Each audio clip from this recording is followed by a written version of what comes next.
Having received an unusually high number of HIV-related questions from teenagers during a peer talk session this August, and after looking at the latest UNAIDS 2026 report on HIV and young people in Kenya,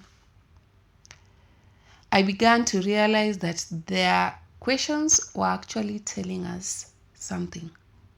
And it is very important. And it is a matter that should be looked into. And that brings us to the bigger question. Why are teenagers suddenly so curious about HIV?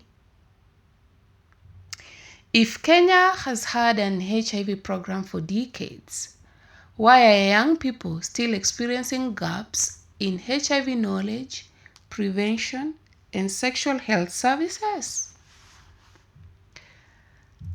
UNAIDS calls this the cost of inaction in the report they issued this year. The cost of inaction while they were examining Kenya, Rwanda, and Uganda and looking at the consequences of inadequate HIV, sexual and reproductive health services for young people between the age of 15 to 24. So what is going on, or rather what is going wrong? I would separate it into 5 gaps that I'm going to list below, rather than simply saying the government is not doing anything. Yes. So the first gap, we have programs, but access does not always reach young people effectively. You see, Kenya has made significant progress in its HIV response. That's a fact. But young people need services that are genuinely accessible, confidential, understandable, and appropriate for their age. A service can exist, yes, but a teenager may still think, I don't know where to ask this question. I am afraid the adult will judge me. I don't want people in my community to know. Maybe I'm too young to ask this question. Yeah, such kind of question. And that automatically creates an information vacuum. And teenagers will feel an information vacuum somehow. Gap number 2. HIV education has not necessarily kept pace with the questions young people are actually asking. Yes. This is where my experience as a peer educator becomes interesting, because when a teenager asks, can HIV be transmitted through ... They may technically be asking an HIV question, but underneath that question, there could be other questions like, what is safe? What is it that is not safe? How do I protect myself? What happens when people become sexually active? Or rather, what happens if someone pressures me? And maybe, how do I know whether someone is telling me the truth?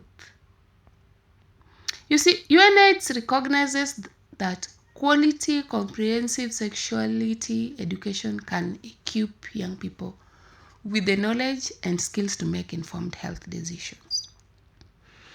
Are our education helping the young people to make informed decisions?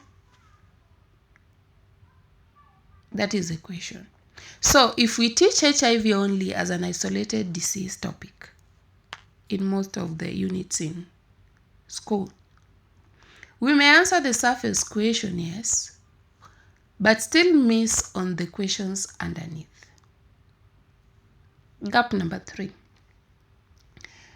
Prevention services can be affected by funding and implementation disruptions.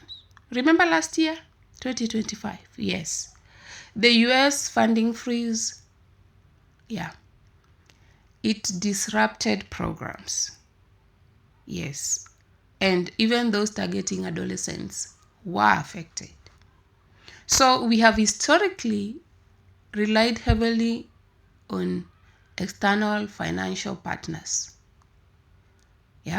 So in case there is a disruption, it ends up affecting all the outreach, prevention, personnel, and the youth services. So gap number 4. We sometimes focus on the infection instead of the circumstances creating vulnerability. Very important. This is probably the most important point here. A young person does not become vulnerable to HIV simply because they lack information about HIV. There can be a whole chain around them.